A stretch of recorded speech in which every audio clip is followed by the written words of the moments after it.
أعوذ بالله من الشيطان الرجيم. بسم الله الرحمن الرحيم. تبارك الذي بيده الملك وهو على كل شيء قدير، الذي خلق الموت والحياة ليبلوكم أيكم أحسن عملا وهو العزيز الغفور، الذي خلق 7 سماوات طباقا ما ترى في خلق الرحمن من تفاوت فارجع البصر هل ترى من فطور ثم ارجع البصر كرتين ينقلب إليك البصر خاسئا وهو حسير.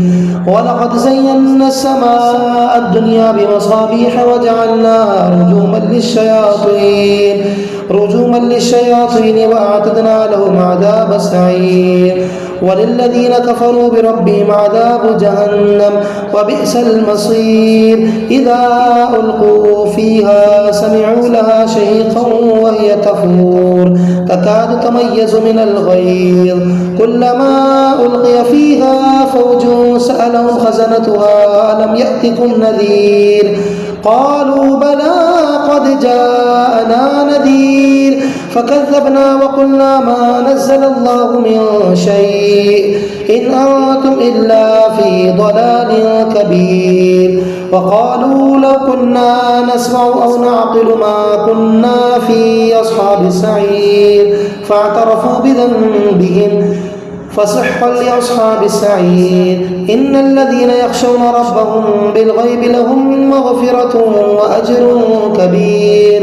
وأسروا قولكم واجهروا به إنه عليم بذات الصدور. ألا يعلم من خلق وهو اللطيف الخبير. هو الذي جعل لكم الأرض ذلولا فامشوا في مناكبها وكلوا من رزقه وإليه النشور.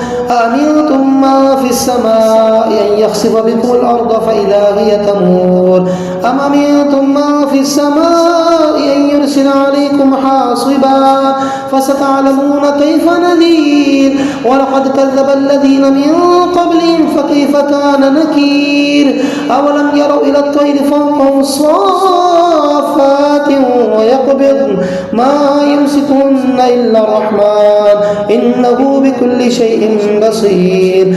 أمن هذا الذي هو جند لكم ينصركم من دون الرحمن إن الكافرون إلا في غرور. أمن هذا الذي يرزقكم إن أمسك رزقه بل لجوا في عتب ونفور. أفمن يمشي مكبا على وجهه أهدى أم من يمشي سويا على صراط مستقيم.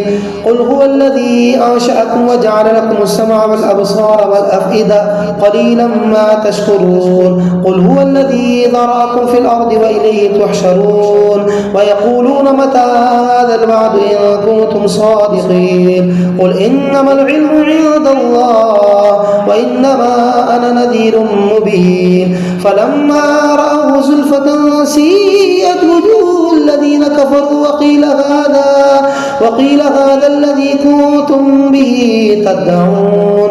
قل أرأيتم إن هلكني الله ومن معي أو رحمنا فمن يجير الكافرين من عذاب أليم. قل هو الرحمن آمنا به وعليه توكلنا فستعلمون من هو في ضلال مبين. قل أرأيتم إن أصبح ماؤكم غورا